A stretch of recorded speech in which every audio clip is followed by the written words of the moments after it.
अस्सलामुअलैकुम बुजुर्गों, भाइयों बहनों, हर एक नेकी में सवाब और हर एक बुराई में अजाब है।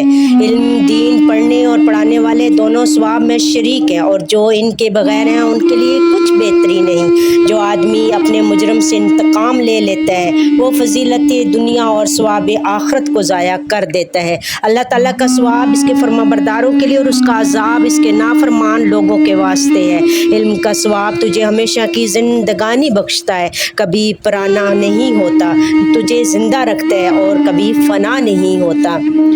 उसने दाब जैसी कोई जीनत नहीं और सवाब आखरत के बराबर कोई फ़ायदा नहीं। अपने नफ्स को याद इलाही और इस्तग़फ़ार पर होने का आदी बना, क्योंकि ये तेरे गुनाहों को मिटाएगा और सवाब को बढ़ाएगा।